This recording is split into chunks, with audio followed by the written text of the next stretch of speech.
Hi. Hi. So, another board repair video. I'm Paul. Anybody doesn't know me. What I have here is a MacBook Air, which is my favorite to work on. MacBook Air, the old Air, the 2013 to 2015, I think is the hardiest MacBook that they've ever made. These things come back from just about anything. So this MacBook here is a coffee spill MacBook, and yeah, it got pretty much over everything.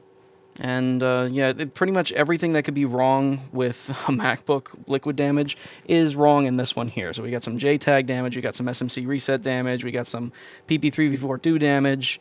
Let's see here. You got some stickiness in the display port. That's gonna be okay. That should be okay. But let's remove the board and see how bad it is from the other side. This side is not always telling. We got some damage on the DC-in cable. But these machines are the hardiest that they've ever done. You can do all of this damage to these things, and most of the time, it will survive it. This thing will come back from this. You'll see what's broken, you'll figure out what's broken, and you'll just replace it, and it will just work. The new ones, you can't say the same for. We have ones, these new ones with the T2 chip and everything, the CD3217s, there's too much, I think there's too much software integration within the hardware. You have all these chips that have firmware, and the firmware gets corrupted and the entire machine doesn't work for it. And at one time we were able to fix some of these things by, refilling the Bridge OS on T2. That hasn't worked in a while. I don't know if they did something to make it not work anymore or something. I don't know. Either that or we're just seeing issues that have not arisen before. Tweezers.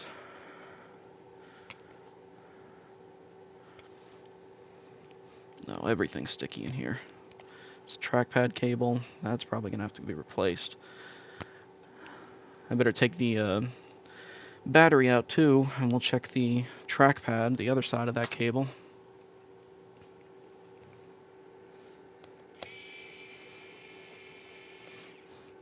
This screwdriver right here is a Wowstick. The Wowstick F1, I believe. Comes with this screw pad here too, and all the tips you would ever need. It's very convenient. When you're screwing these things in and out all day long, this thing really helps. Some people say it's underpowered. I've never found it. Stickiness everywhere. Oh, it's still wet. It smells like good coffee. So let's see here. This is the keyboard cable that goes to the trackpad. The keyboard talks to the trackpad. Trackpad talks to the system. So these look good. There's a bunch of coffee all in here. I'll clean it up as we get closer to getting this thing working. But this, I don't know. We'll look at that under the microscope. I might be able to just brush that up. That might work out okay. Let's see what the underside of this board looks like.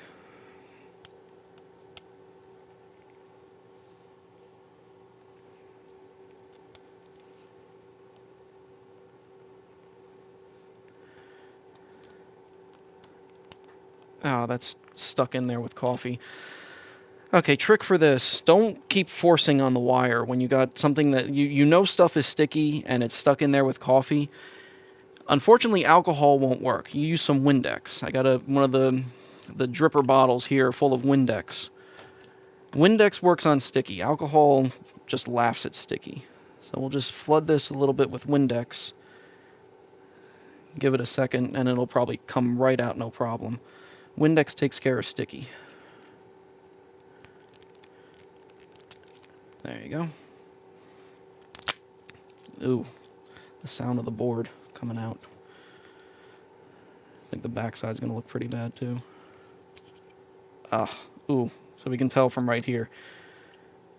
This is SMC area, so SMC got it. This is clock chip area and BIOS area. This is U1950, and we'll reveal it over here. So yes, U1950 got hit. This is the top corner of Is that CPU reg? No. That's one of the DDR3 or something like that. That's a sensor, some BIOS, clock chip. Oh, it missed SMC. It was a little bit outside of SMC. And it's going to need a backlight driver. Okay, so what we do in this case, take a look at the whole board. Everything is full of yuck everywhere. So we got, you know, U1950, BIOS, clock chip, backlight driver. That's PP bus current sense, or CPU HS current sense. One of them is a current sense. Something on the SSD. That's not good for an SSD's health. So what I'm going to do with this is I'm going to dunk it in the ultrasonic cleaner first before we start working on it. So we make a note of everything that we see wrong. And then we'll clean up all the stickiness and the green off of it. And then we'll see what we got going. So let's take it completely down. So I'm sorry I'm missing everybody's chat. I'm not good at reading chat while I'm working. I have it open here, but...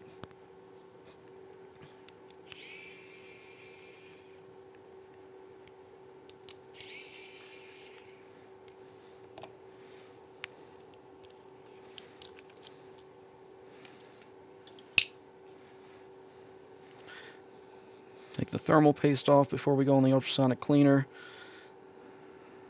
because this just fouls up the water.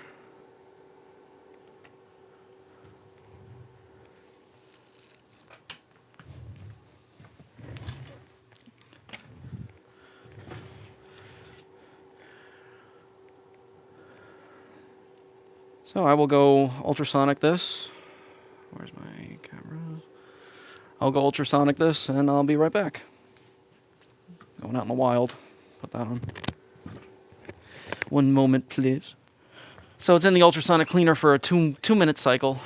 So as soon as the 2 minutes is up, I'll bring it back in here. We'll dry it off with the hot air and see what we got. We'll inspect everything that we just saw under the microscope and see what we got. Let me get some donor boards. I'm definitely going to need donor boards for this one.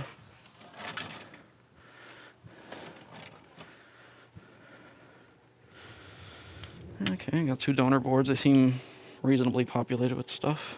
The plushies are Erica's. She wins them on some crane game or something like that. And she gets some sent here. I don't know if she has 2 accounts. One's registered to here, one's registered to Lewis's apartment. Some of them are cute. They're all very Asian. So when Lewis is going to move out of state, is Paul going to take over doing live board repair streams? Possibly. I'll do some board repair streams. We're gonna rotate around. Me, Dan, possibly Anel if he can get his shit together. You know, get all his shit together, get it all together in a bag, and then maybe he might stream. One moment, please. Okay, so the board went into our Crest ultrasonic cleaner. We have the CP1200 ultrasonic cleaner. And after that, the ultrasonic cleaner is filled with Branson EC and distilled water. And now it's covered in 100% alcohol, or 99.9% isopropanol alcohol to displace all the water. And now I will turn on some fume extraction and give it some hot air just to clean it up, dry it up, so we can see what's going on this, what's actually broke. That's low air.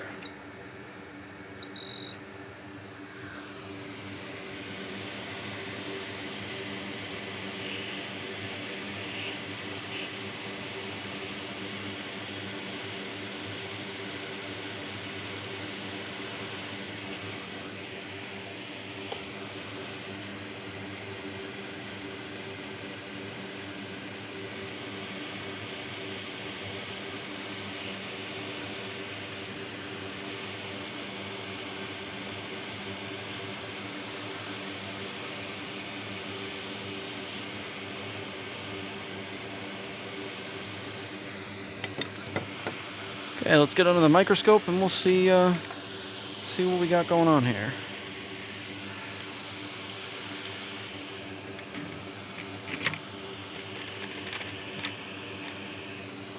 Microscope cam.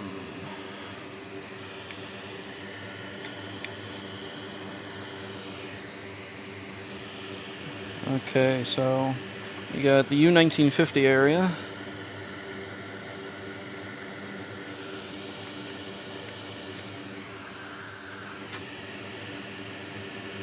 Yep, that may have survived. No, that probably didn't survive. Capacitor needs to go. Probably U1950 needs to go. Everything looks good here. Still some yuck on here. I only gave it a half a cycle.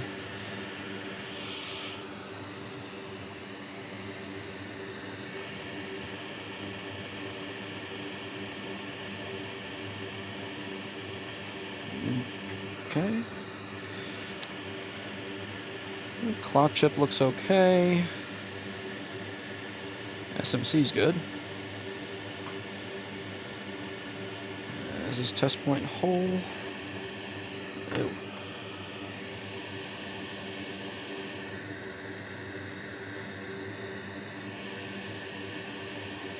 That test point is whole, so that is good. Let's take a look at the backlight driver. Zoom in right under there. Oh, look at that. Yep, that's the feedback. Lighten that up.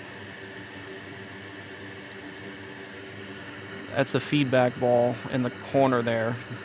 There should be 5 balls across there. You only see 4, and the capacitor kind of getting in the way.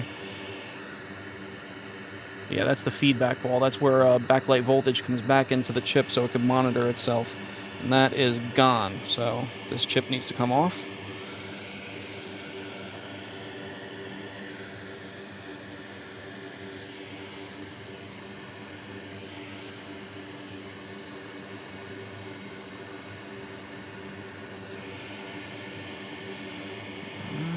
Everything else looks good there. Yeah, that's the current sense. That is done. SL still looks good, and yeah, nothing usually gets hit around here. Sometimes you get a drop of liquid right in here. Everything looks good there. This is an important chip. If this gets wet, it usually is done for the machine. This is a CPU regulator. It's one of the only areas that can kill this board, and it usually doesn't get hit. So now we're on the other side. Let's see. Usually got liquid around here, nothing. Hey, JTAG came out okay. This JTAG might actually live. I might not kill it. PP342 input looks nice and clean now.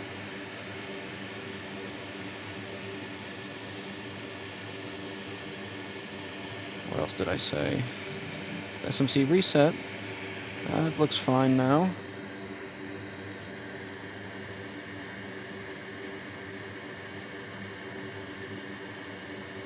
And screen connector looks fine. Now, the screen connector was sticky. I'm going to take the board off the edge of the desk. Let's look inside of this and see if we could see the pins that it connects to.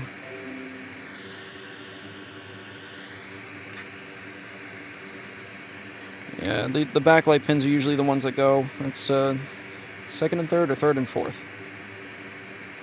Third and fourth, I think. And they look good. The inside of the connector's fine. This connector survived, that's just fine.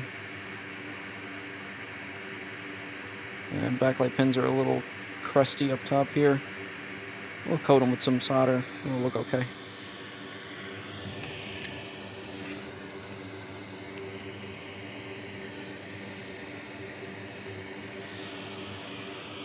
Okay, so yeah, this looked pretty nasty, but now that it's cleaned up, we've got something going on. This looks like this will be just fine.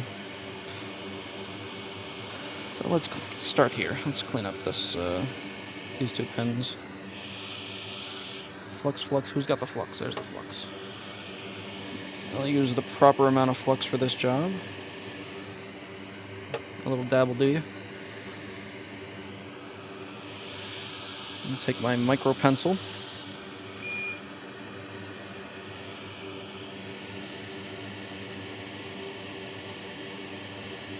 A little bit of fresh solder, and let's just coat the pins up to the top. And this does two things. This is going to reinforce the pins that are a little bit corroded, and it will also indicate to you if you need to change it or not. So when you're doing this, the flux and the heat is going to evaporate all of the corrosion. Any oxidation that's on here is going to get evaporated. And if it happens that these pins are all oxidation, which can happen, the pin will just fall apart as soon as you hit it with heat. And then you know definitely it wouldn't have survived and you need to just change it. But that took that well, so we don't need to change this connector. Connector's good. I did see a bunch of corrosion around this, so I'm just going to hit it with the micro pencil on either side.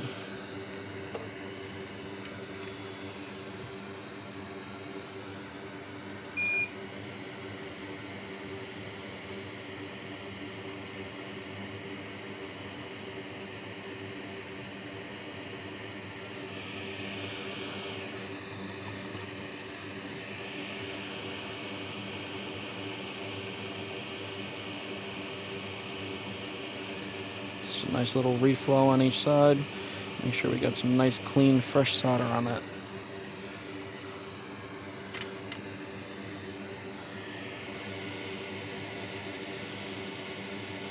Yeah, that's all clean. I'm gonna let you live. Okay, backside. This is where we need work. So U1950. This is coming off.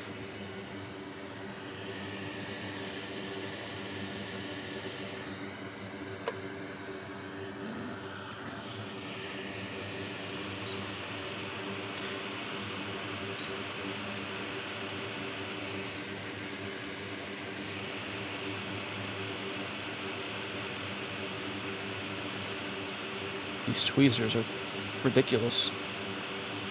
I brought my screwdriver, I didn't bring my tweezers.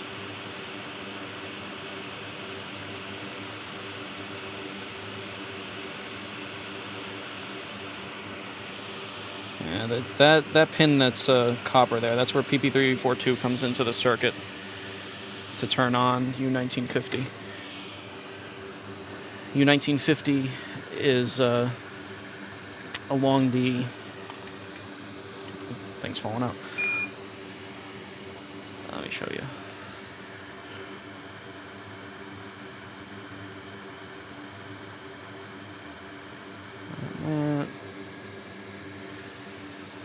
Go to the schematic and board view. U1950 is right here. This dude goes bad all the time on MacBook Airs. Where he is, it's just, even if you have a little bit of water on your hands or something, you just wash your hands and you go type on your machine, it will get U1950. Don't know how. I've never actually looked at the case and see why, but U1950 always dies.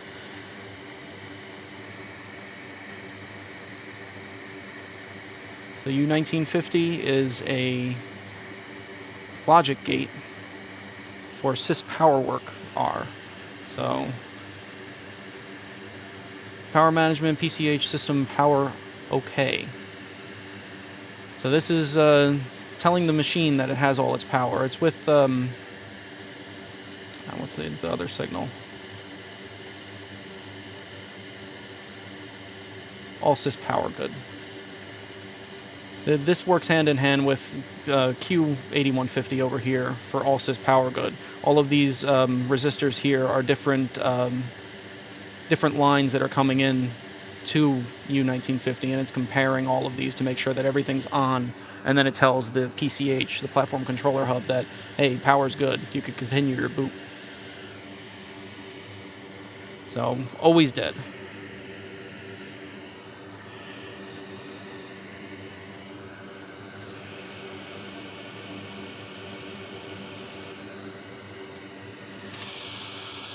clean up those two pads, and hopefully one of these donor boards has a U1950 on it, which is exceedingly rare, because these things are always dead.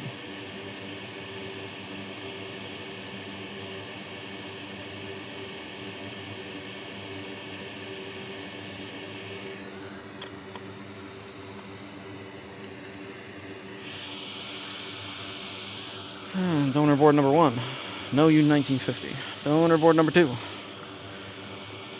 no U1950. How about the second one that's on the board? So this chip is in two places on this board. It's not U1950. It's the whatever logic gate this is. It's an AND gate? I forget my logic gate, the way they look. The tombstone-shaped gate. But I have another one in a completely different spot. So this one's up over here by the BIOS and all that. There's a U1950. On the donor board, down over here, in the completely opposite end of the board, this is the same chip. This V08. It's the same chip. It's just upside down from what we're seeing it on the other one too. So I could take that one off of there. Get a little bit more comfortable here.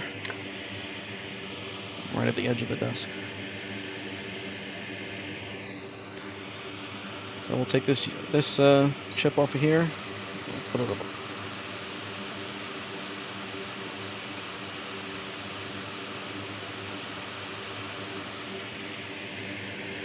Okay.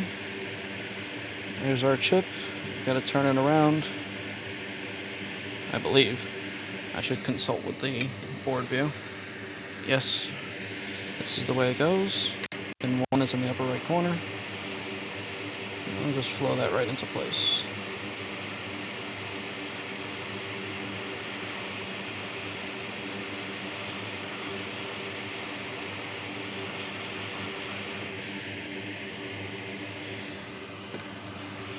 As for the capacitor, let's see what value that was. It's a weird value. 0.1 microfarad, 201. So let's... where is it? Schematic board view. So this is the capacitor that's missing. C1950. 0.1 microfarad, so let's find a 0.1 microfarad to replace it with, because the one on the donor board is not in the place. So let's see here.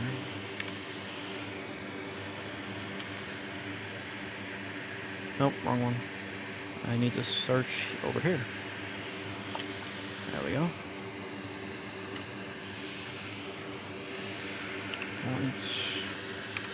Nope.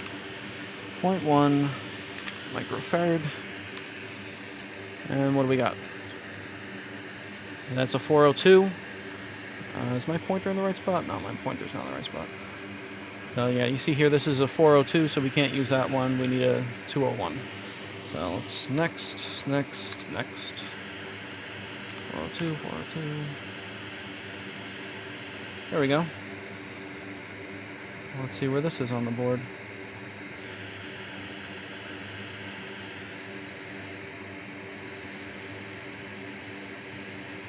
It's right underneath where we're working at.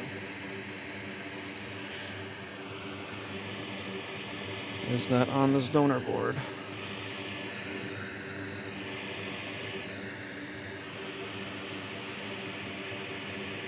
Yes, that is on this donor board. So this is the one I'm going to take and put up over there. Actually, I should check 10 volts. Is that... yeah, it's PP342, so it should be 10 volts. Let's just make sure.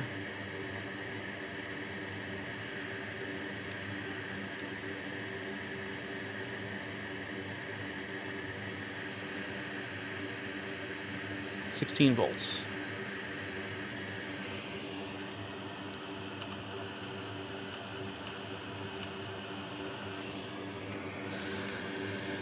Let's find the right one. It wants a 16 volt one there. I'm going to put a 16 volt one there. Doesn't really matter because it's 342, but I'm still going to stay with what it says. 0.1 microfarad. Now let's go through this again. 201 10 volt. 6.3. 201 16 volts. Here we go. Where are you? You are all the way in that corner. Are you there? Yes, it is on this board. So this is the one we're going to take and put in place over there.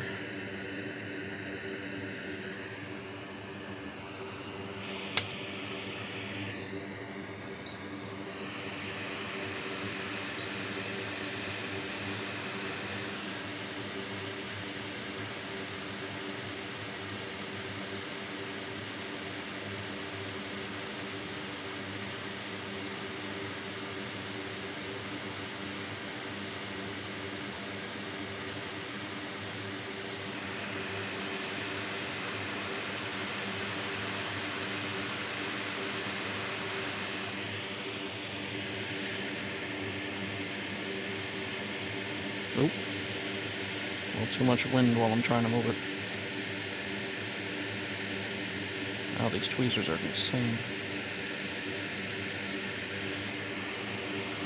That's all the flux you need to get the thing to go into place. I scooped it up off the board from an area that I was working on before. That's all you need.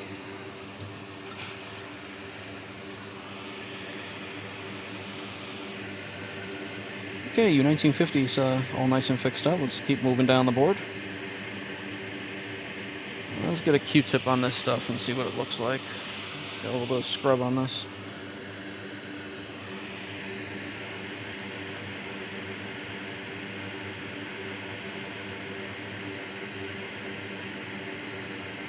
Gross.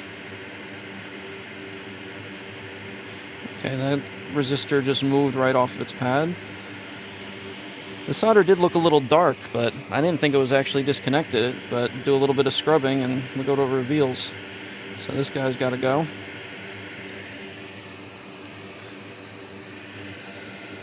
Fix up those pads a little bit.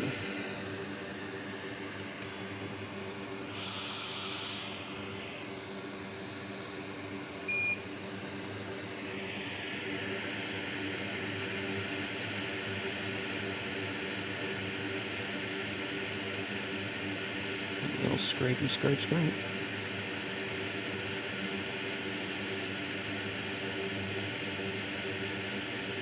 Okay, we got some nice puffy little pads right there of solder. Hopefully this donor board has that. Yes, it does.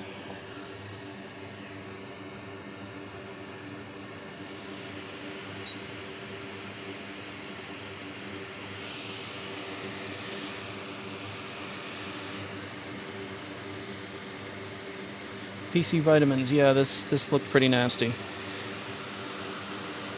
But airs come back from it. 2015 airs, they could look absolutely disgusting, and they will come back from it.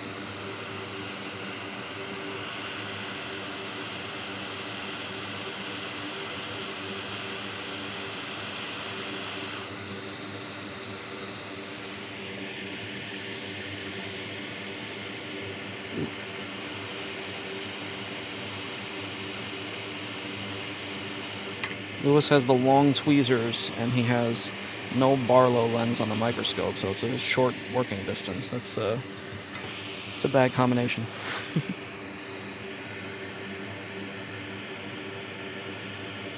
Okay, so that looks good. This probe point here, I don't like the way it's coppered. So we're just going to put a little bit of flux on that, and we're going to cover that in a little bit of solder.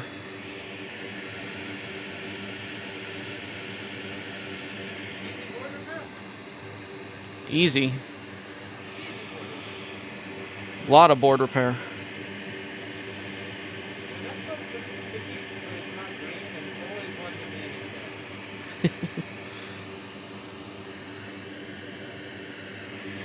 Let's give this a little scrub. See if anything pops off here.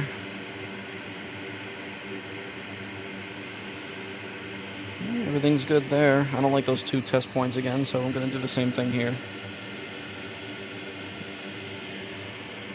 Might give the clock chip a little reflow too.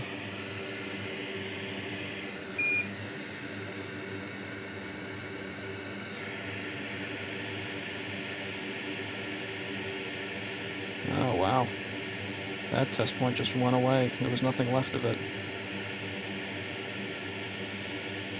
Okay. Let's see if this is going to be an issue.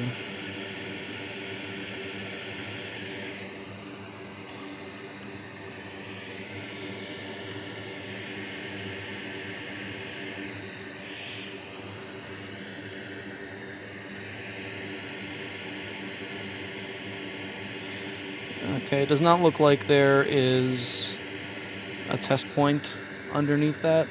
There's no, via underneath the test point. It didn't go anywhere. It was just a test point that was superficial, just right on the surface.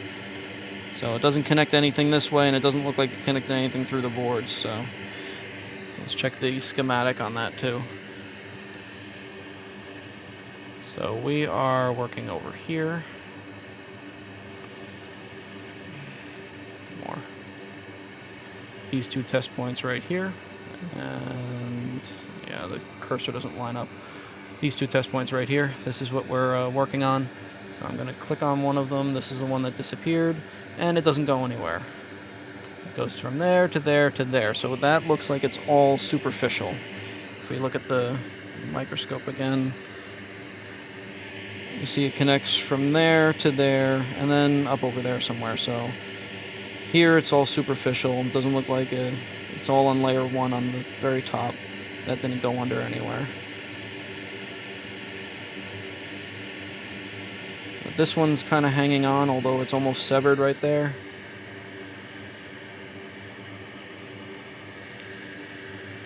So let's see if that goes somewhere. That does go somewhere. If you look at that one, this is the test point. It goes from there, and it does go to the SMC.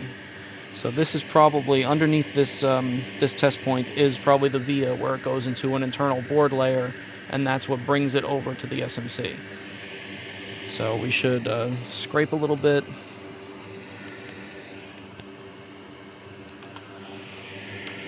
Scrape a little bit right here.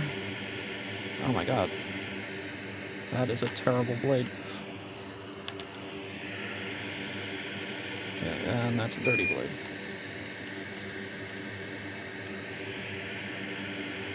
There we go. Now we're going to scrape a little bit right here to expose the trace, the surface trace.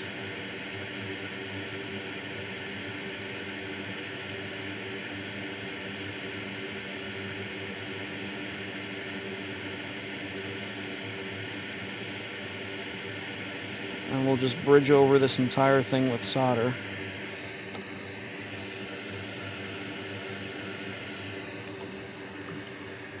Oh, I'm not a microscope, sorry.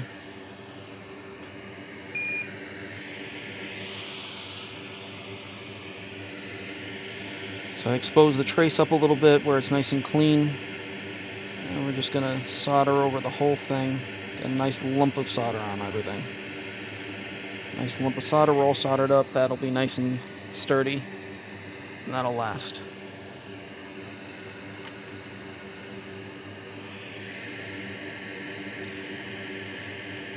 So that's good. Let's keep on moving down. SMC's good. Okay, here's the next spot. Here's why I might get a little bit Lewisy with the flux. Nice dollop right there. Still nothing like what Lewis would do, but nice dollop to brighten up all of these connections. All these black looking connections. I want to brighten everything up. If something falls off while I'm doing it, should never been on the board to begin with. Let's replace it.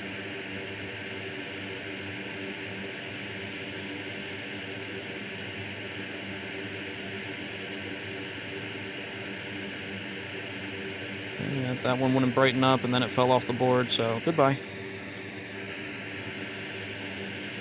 This guy, too, does not look good.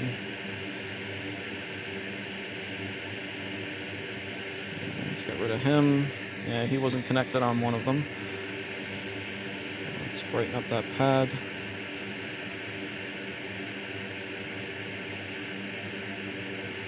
Scrape, scrape.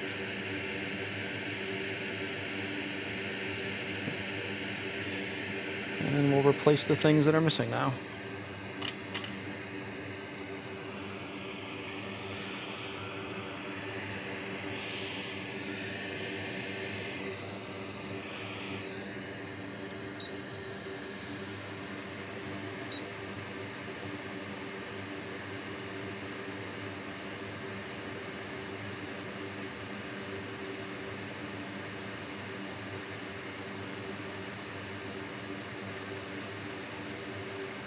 How's it going, NPR? Every once in a while, I will actually look over a chat. Very rarely. Get too involved in the work.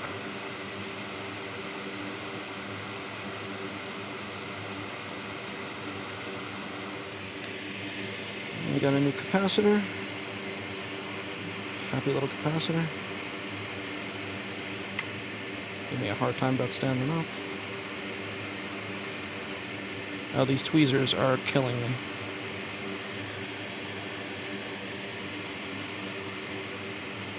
Boy. Down.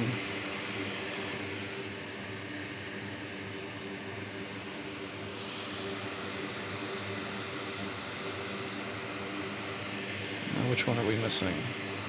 Just the bottom one.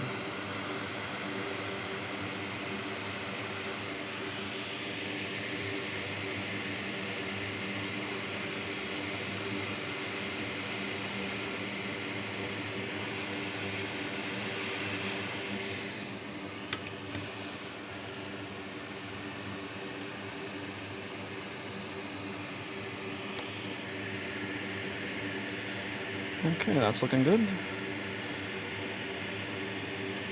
Now I move the microscope a little bit here. Now I need a new LP8550. This is the backlight driver. Creates the backlight voltage to give your screen backlight. So this is a BGA chip. So to take one off of a donor board would be you have to take it off and then reball it and then put the new one on. So luckily, we don't have to do that with this because we have these brand new. You can get them at store.rossmangroup.com. Tell them Paul sent you. But I need to go get one from my desk or from store.rossmangroup.com. One moment, please.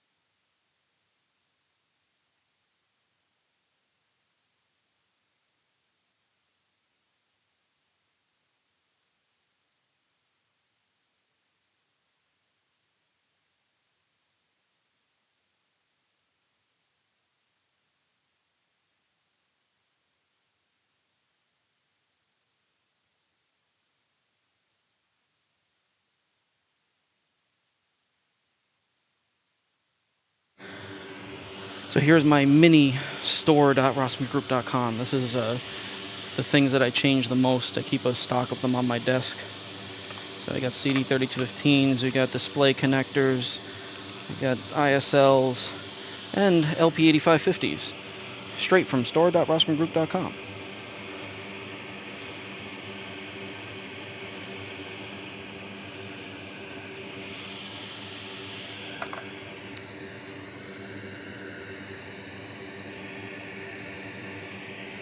So I have my brand new LP8550 with fresh balls right underneath it there.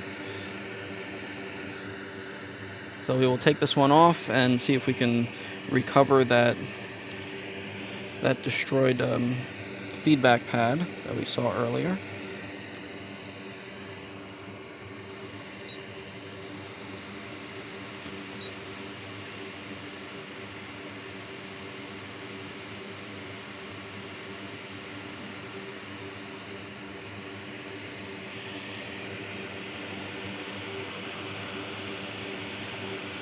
That is the right amount of flux for changing an LP8550.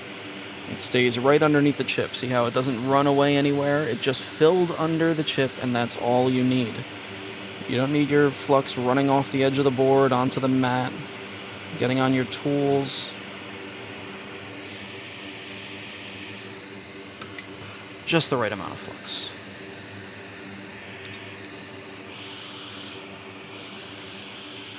So now I'm going to take the larger tip for this. We'll clean off all of this lead-free solder. We'll add all leaded solder to it. See if we can get that pad cleaned up a little bit. Just want to touch it with a big ball of solder.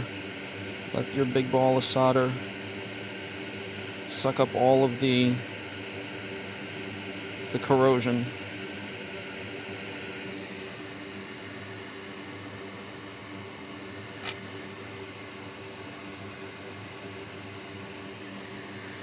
No, this is not the board that destroys the CPU because the backlight goes bad.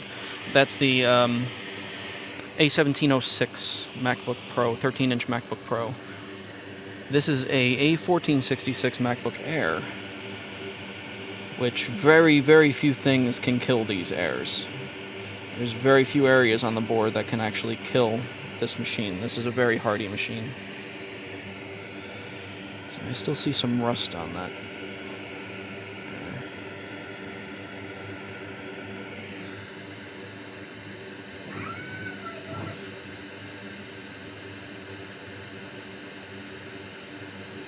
For you, Paul, I really like to see you share repair videos.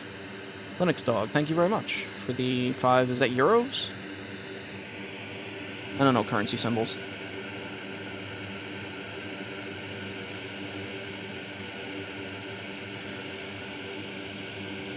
I like sharing repair videos. I'd rather be on my own desk though, but it's just not really easily doable. I should start doing more repair videos from my own account so that I could get more used to it. Lewis wants all of us to share our repair videos more often. Just a round robin of everybody in the shop. Let everybody see what we all do, because, you know, of course Lewis doesn't fix all the machines here. He only fixes a couple of machines. It's 5 other board techs that are fixing machines. We want to show off our skills to everybody.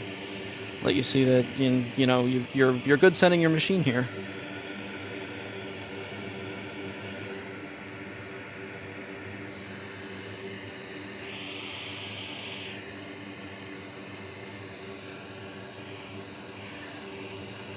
It's hard for me to show my channel because I don't have a link to it. I'm just Paul S, and there's a whole shit ton of Paul S's on here. One of my biggest videos is if you search for a Microsoft Band 2 teardown, you're going to find me as one of the only people that ever did a Microsoft Band 2 teardown. Either that, or I have a popular video of troubleshooting the convertible roof on a Porsche Cayenne? Porsche 911? It's one of the Porsches. One of the little Porsches we had in the shop when I used to be an auto mechanic.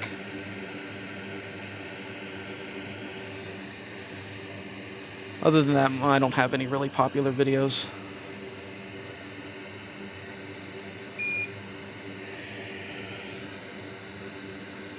How's your pile? Does it grow steadily?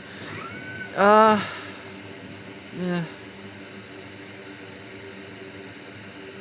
It's euros, yes. What's your YouTube account name? Just Paul S.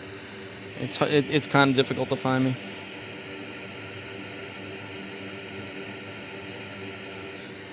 Is Hi on stream? Hi could put a link to me. Oh, Hi did put a link to me. Thank you, Hi.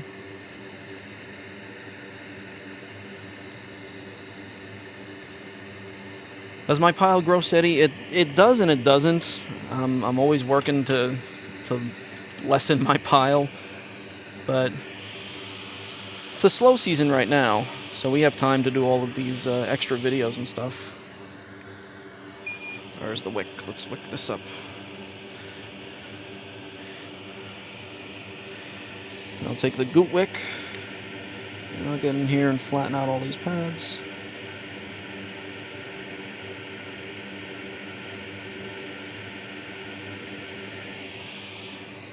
Now that is ready for a new LP8550.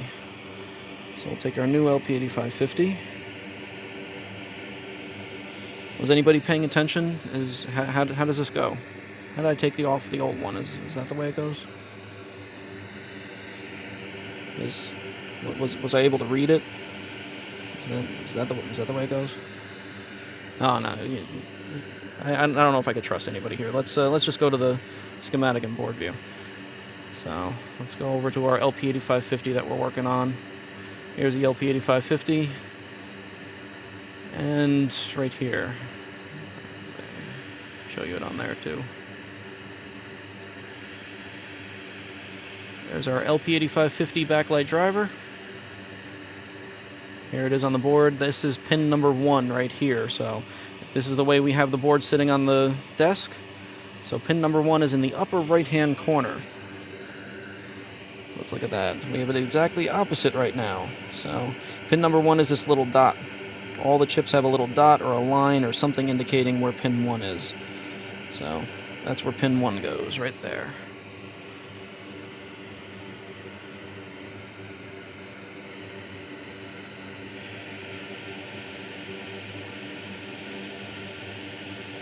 I'll just line it up. I'll hold it down lightly. Ooh, sliding around on me.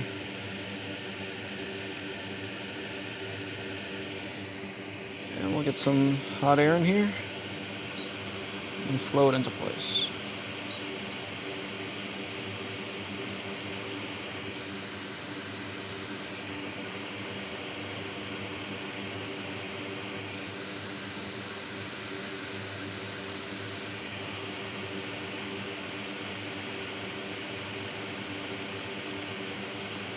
So this is a brand new chip. It's got lead-free solder under it, ROHS compliant.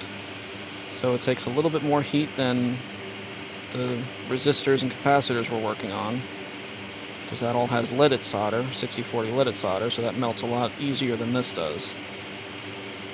Moved a little bit, and I'll just make it dance. See it dancing on its pads? And there you go.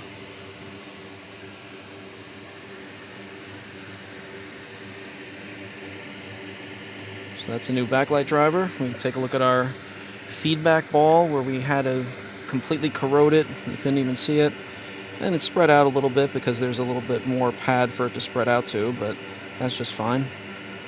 It's nice and connected on there.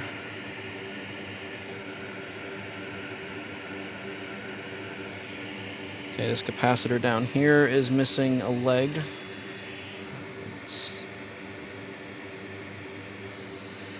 This guy does not look good at all.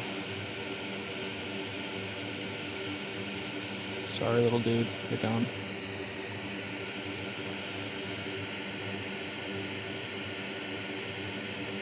That's ground there, so that's a little difficult to solder to. Let's get some solder on there. Maybe that's way too big. There you go.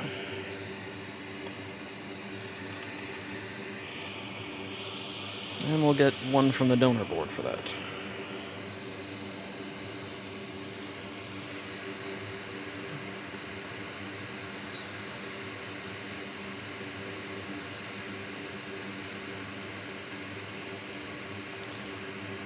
How do the armed forces fix CPUs, etc., so EMP from nuclear weapons doesn't try to fry everything? I don't know about any of the new stuff. We had an old radio. It's all declassified now and everything, so I could actually talk about it.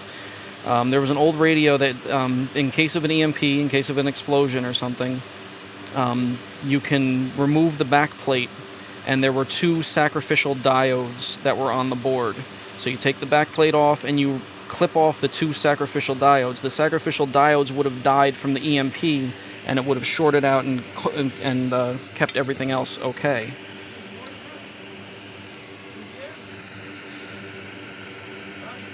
So I would hope that they had other things like that in the new, more sophisticated systems. I don't know how hard the Singars are or anything like that, but that old radio set was it was good to work on. It was all nice old through-hole stuff and everything. It was very hardy. It was funny. One of the ways you troubleshoot it is just smack it on the ground. You know, from like head high, just drop it and it'll start working again.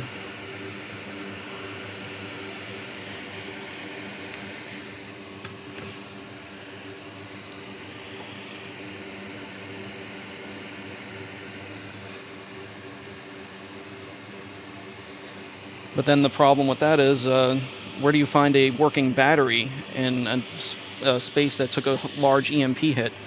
All the batteries would be depleted. You're not going to get a Humvee to start.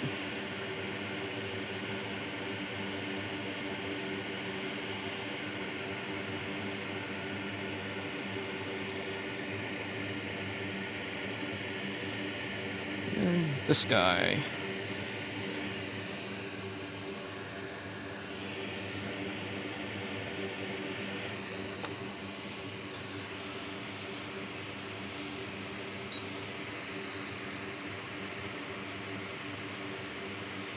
So this is one of the system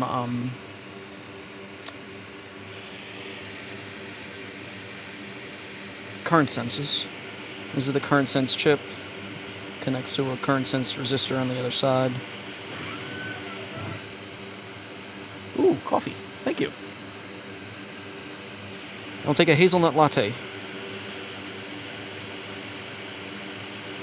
Or just some hazelnut coffee from Wawa.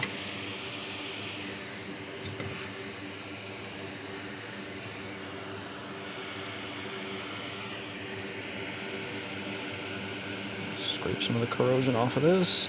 So this is just bad solder here. This is what solder turns into as it oxidizes. It turns into this dark gray nastiness. It doesn't connect to anything and shorts things out because it actually like flows over things.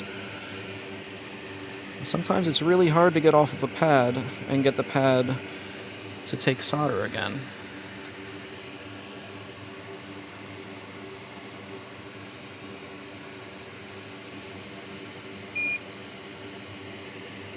Sometimes I respond to chat.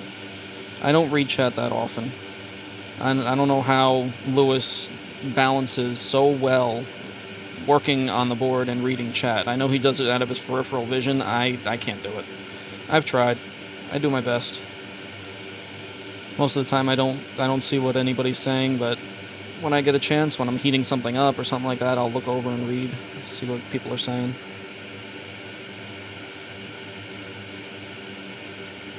So yeah, there's probably plenty of questions that people have had that I have missed.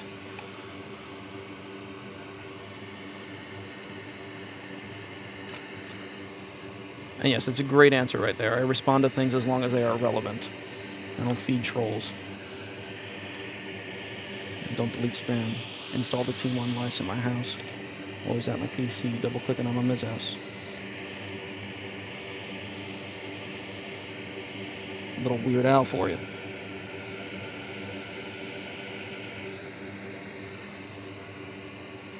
Dave Z! Everybody say hi to Dave L. That's my friend from the automotive world. We used to be unstoppable against broken cars together.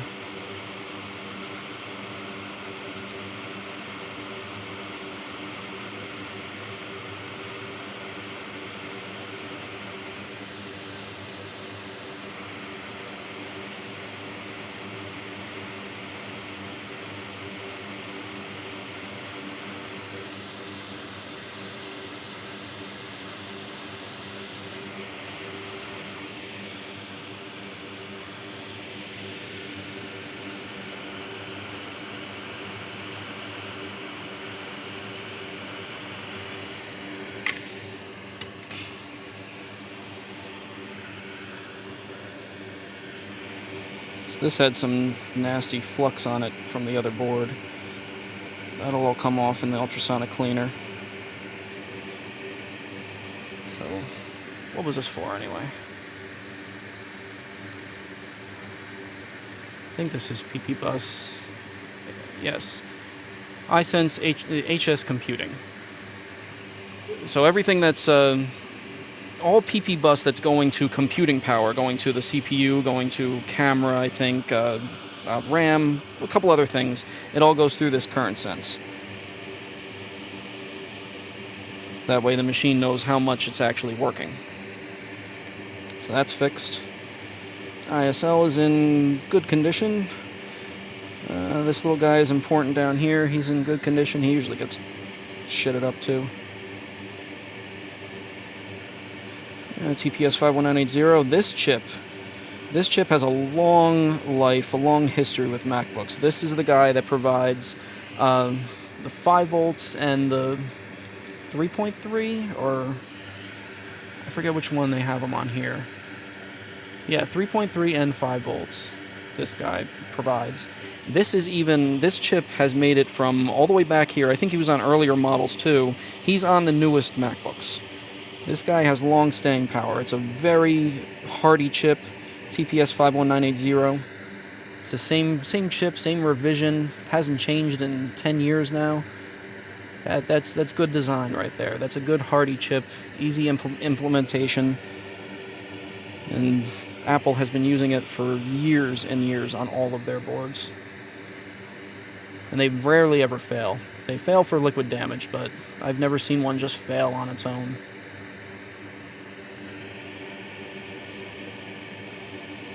Okay, ready to give this a try, I think.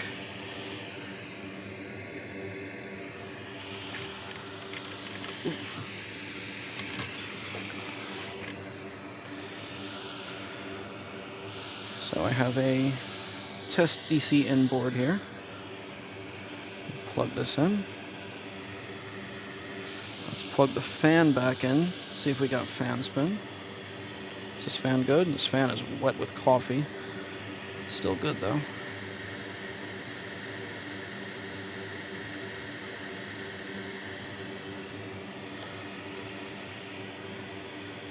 So when troubleshooting these, you can power this board up without this connected, but you will not get green light on the charger. You will get power on the board, you will get everything running, you can see it, make sure that things are connected, you will get fan spin, but you don't get green light on the charger. With the machine running, you don't get sound, because the sound chip is on here, but for testing purposes, it's okay to leave this piece out. But we want to see green light, so I'm going to connect that one. And where is multimeter? Yes, and I have MagSafe, and I don't know if that's on. I don't think it's on. Where's the software? Is this it? That's it. It is on. Okay. Ooh. That plug does not feel good. Is this on? Output off? Does that mean output's off, or do I click it? No, I clicked it. There you go. So we got green light, we got fan spin. And we have CPU activity. The CPU is heating up. There you go. That's a good board repair.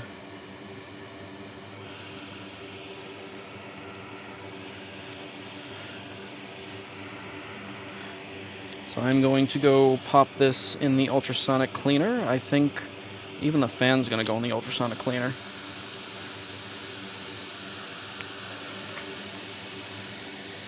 How's the heat sink? Heat sink is not that bad. I could Q-tip that up. So this is going to go in the ultrasonic cleaner. Let me take off the shield. It's always a good idea to take off all of the shields that are on all these cans, because water's just going to get trapped in there. You're not sure if you got everything out. So I will be right back. One moment, please. Okay, let's get some cleaning going on the machine itself.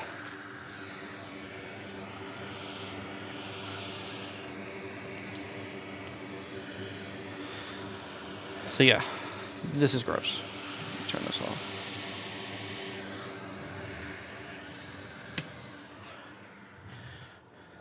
This is kind of gross.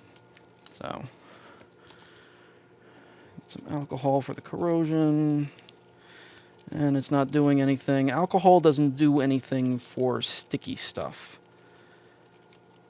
Not exactly sure what it is. It does not dissolve sticky stuff. It dissolves other stuff. I don't know what it is. Inorganic, organics, something doesn't blend well there. So what I always keep around too is some Windex. So I have another bottle, another push bottle with some Windex. Now this will just take all of this right off, melt it all away.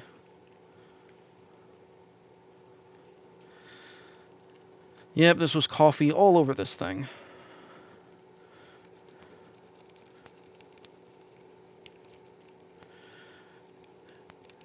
They're local too. They brought it in, it was still wet. Which was the best thing for it, really. Get it to somebody, or get it open as soon as you can, disconnect that battery. That's the most important thing. Just about any electronics can survive getting wet. They can't survive getting wet with electricity in them. So anything. You can get a phone wet, you get a laptop wet, you get a TV wet, and anything you get wet. Most likely it'll survive it if you just can get the power off of it. I heard my ultrasonic stop. Be right back. Hello, Kopaz. There is a wild Kopaz. He showed up here earlier. So Kopaz has an announcement. I don't know if he said anything in chat. He got a new job.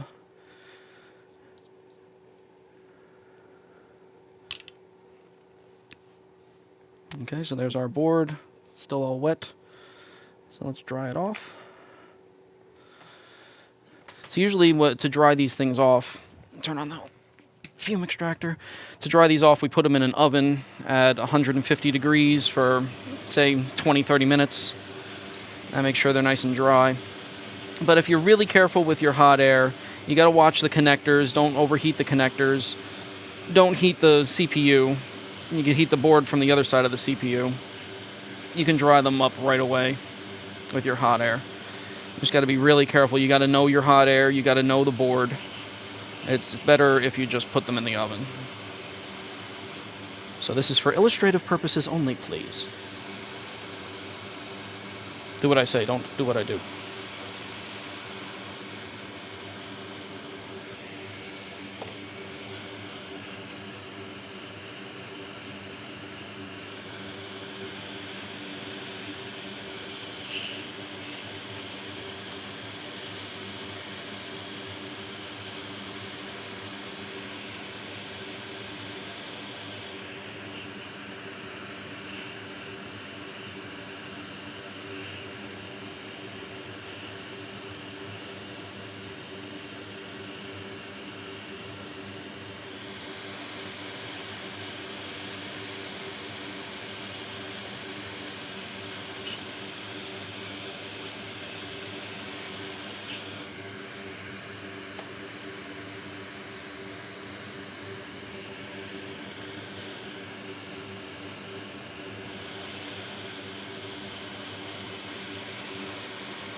And that should be sufficiently dry. So we'll do some board rapid cool.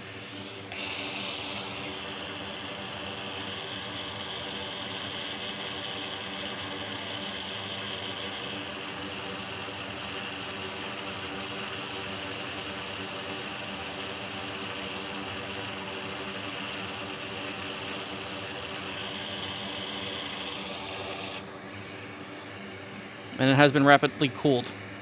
The ends are still a little warm.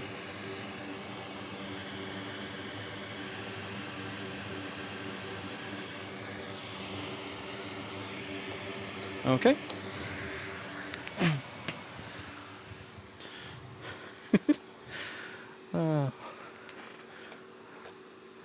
Made me laugh as soon as I saw this. I gotta clean off the CPU first.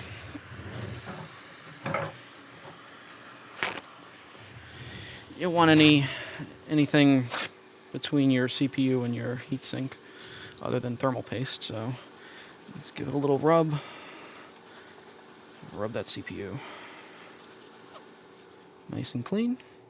We'll give it some thermal paste.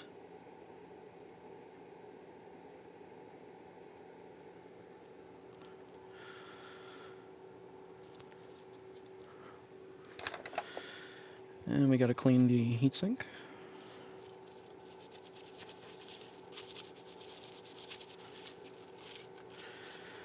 This too, make sure you don't leave any lint behind. No dust on it or anything.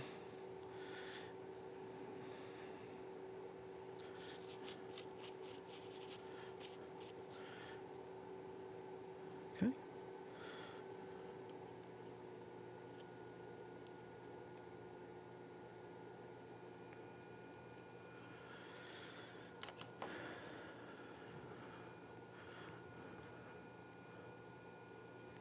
And we have a happy little board right here.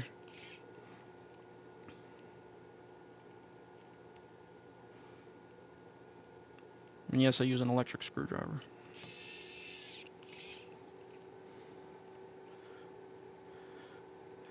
Should count up how many screws there are in this MacBook. And this is the smallest screw count possible in a MacBook. And I fix anywhere from 6 to 8 MacBooks a day, take them completely apart and put them completely back together. Yeah, I use an electric screwdriver.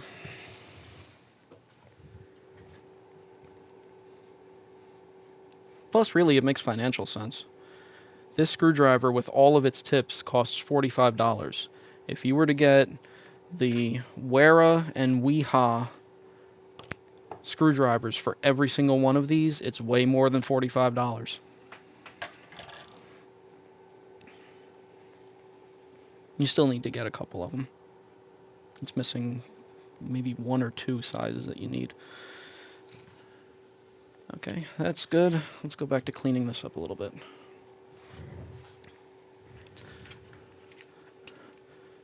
Forget the Q-tips. Let's get some paper towel going.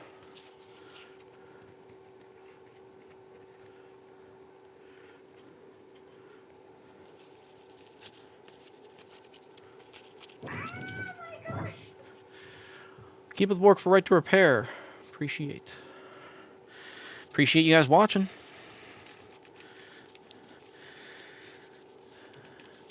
Really need some kind of Right to Repair. Nobody's really sure if we need legislation. We're going to need legislation, but we shouldn't have to. We really shouldn't. I wish these companies would just somehow we need some 90-year-old guy that used to work on Magnavoxes or something like that to become in charge of some of these companies. Bring it back to the old days when you used to get everything you wanted from the company. You still do in some sectors. Some things, some sectors, you still get... Go buy a washing machine, you open up the control panel, and there's the schematic for it right there. But it's incomplete these days, because they don't want to give you the schematics to the digital controls. They just, on the schematic is just a big box that says digital control, and it has all the wiring from there on out. So what's to stop me from fixing my digital control? If you just give me that schematic too, I can fix the digital control rather than trying to buy a new one. Okay, let's see this. Might have to replace this. Let's see if we can clean it up. Get you under microscope. Light.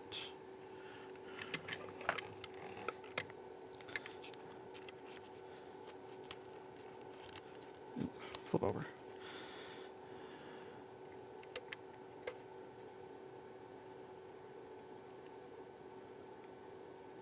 Yeah, it looks pretty bad. It's not horrible, though. Let's see if we can Q-tip this up.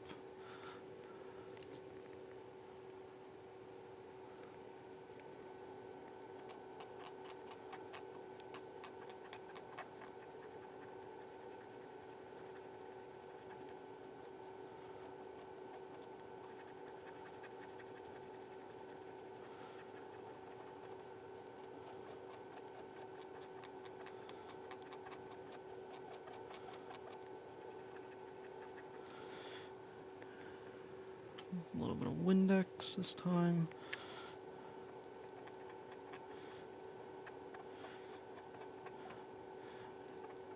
Not sponsored by SC Johnson Wax. Yeah, a little bit of Windex really cleans it up real good for sticky stuff. And then we'll go back to some alcohol that'll displace any of the liquid Windex, make it dry a lot a lot quicker. And what's our result? Well, those pins look okay. They survived.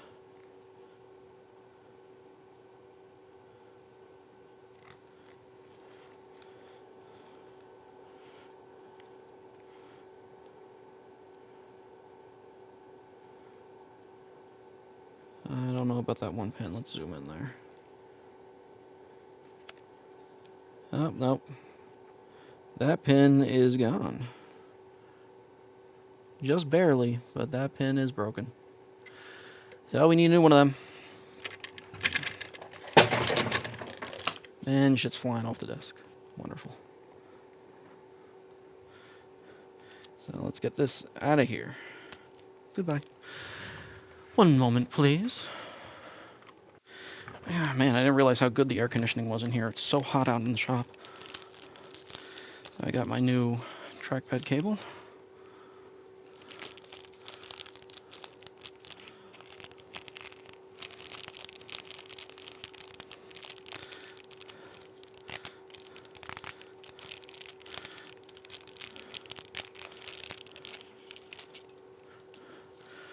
One new trackpad cable. We'll place it in there. Now I'm not going to glue it down yet until I get it in here, so I line it up right. Let me take the board. One thing that I do that I think is a good idea, the screws on here are loose. I backed them off a half a turn, so the heatsink can move on this still.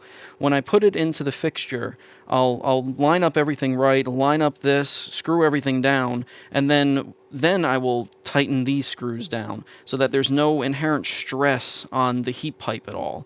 I don't think it really matters. I think it's an old automotive thing that you do stuff like that because you're dealing with a lot bigger stresses and forces in automotive. So it's something you do when putting an engine together. So I don't know if it matters here at all. It's probably way overkill, but it's just something that I do all the time. I just think it's a really good practice.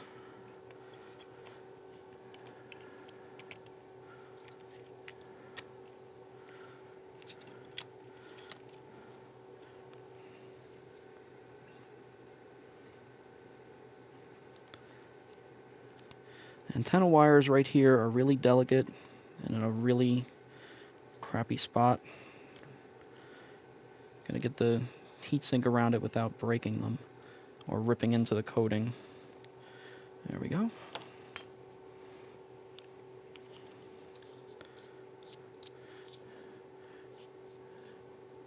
I didn't fully dry out the fan. I had this in the UC as well. So let me dry this out for a minute.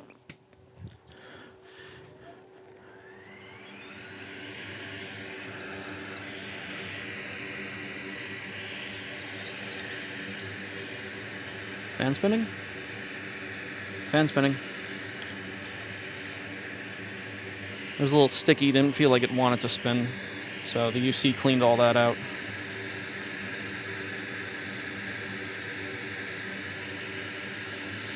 There's still a little stickiness on this connector. I didn't Q-tip that.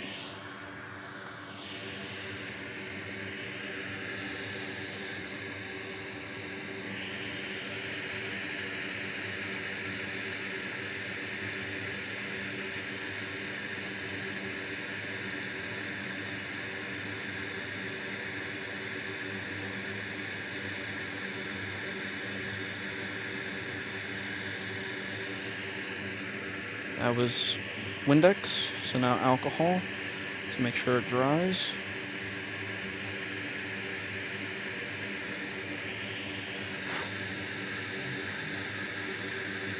That went in a lot better.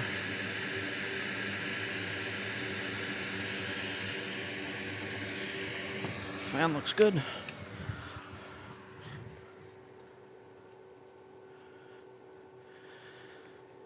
Is correct torque a trade secret? In MacBook, probably. In automotive, no. You have torque specifications for every single vehicle that you would work on. It's all listed. There's torque tables for everything that you would ever work on. And it's rather important that you use the proper torque. So this is another one. I backed off a half a turn so that this is still loose but in here, because I have these other two and this to locate before everything gets in right. So I don't want to like have to push the fan over and induce stresses in anything. So first I'll start with this one. Line up this usually goes centered so that the SD card and the USB is lined up properly. You can misalign this to where an SD card won't want to fit in here properly. So you have to line that up good. And the next one I line up is this one here. The other round one in the bottom corner. So now the board is pretty much where it's going to be. It can't move anymore here. So then I'll slide this over a little bit so you get it to come out a little bit. Now that hole is centered, so I'll find that little screw. And I'll put that screw in there. And now I can tighten down the heatsink.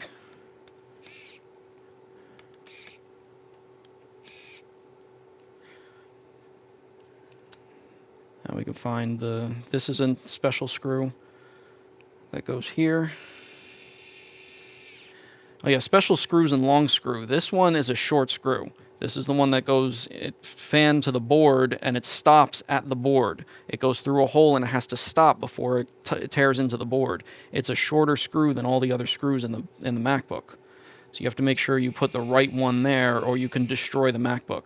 By putting the wrong screw in there and twisting it down too hard, you will destroy the board underneath here and the fan will never work right again. It will either stay high all the time or it won't work at all.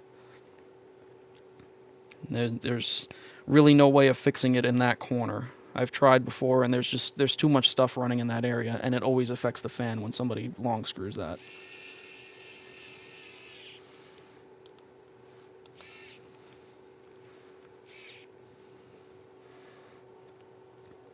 That's enough screws to hold everything in place while we test. This is a little dirty. Let's get this again. A little bit of Windex.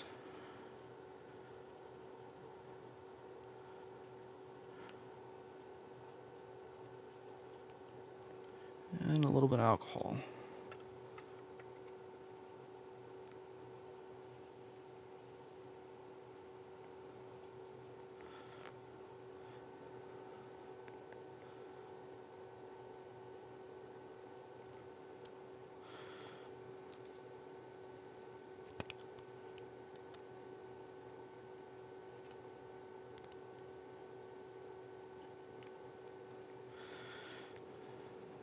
Okay, that's everything we need to see.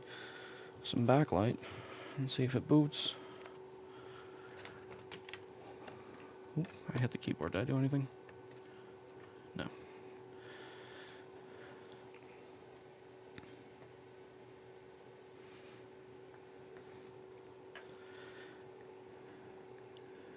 I did not put...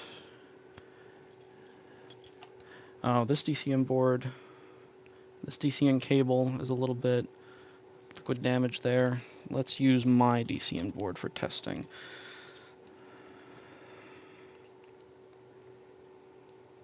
I might have to UC the DCM board.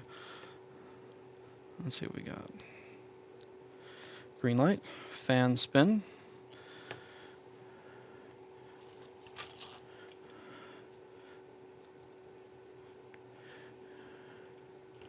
We have USB 3 communications by the blue lights. So I have a USB 3 link and nothing yet.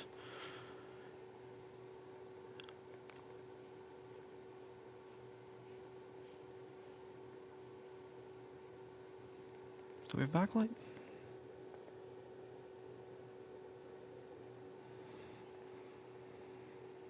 thing smells so much of coffee.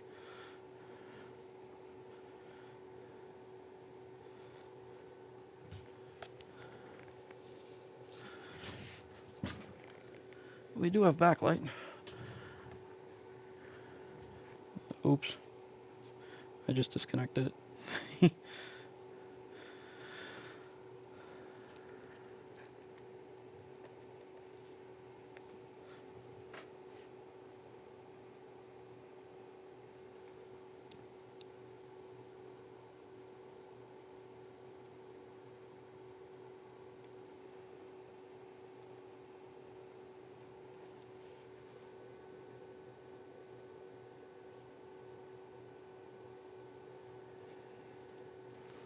It's probably looking for the person's SSD.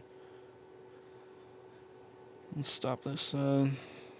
First do an SMC reset, and then we'll do a PRAM reset.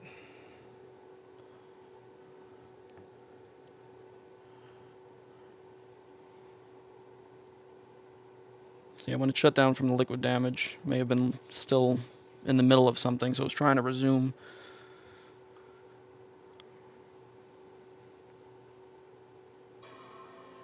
I have a chime.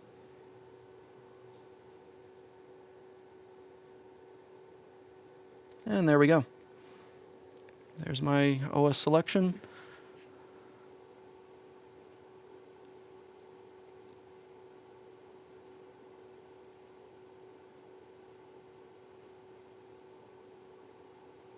And that is one happy MacBook. Still needs some more work. It smells a lot like coffee. Still needs some cleaning. Screen needs to be cleaned. Keyboard needs to be cleaned. Trackpad needs to be cleaned. DC board needs to be cleaned. Let's see if there's any water spots on the monitor. That's something that gets some of our customers furious. I don't know if there's just lack of communication, lack of understanding. They don't understand that the weird streaking that's in their monitor, we didn't do that. That was your coffee spill, why the whole reason you sent it here.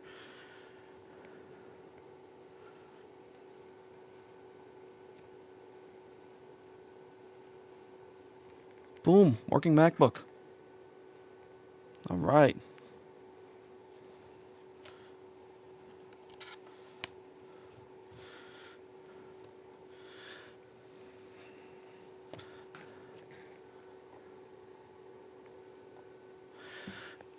So I will go ahead and finish cleaning this up. I have a lot of cleaning to do. I have some paperwork to fill out now. But yeah, that's a this was a A1466 MacBook Air from 2015. That yeah, the coffee spill on this pretty much got everything that would normally get hit. The only thing that it didn't get was the LCD connector. That's the only thing that's a normal problem point that this did not get. It got everything else. So, hope you all enjoyed.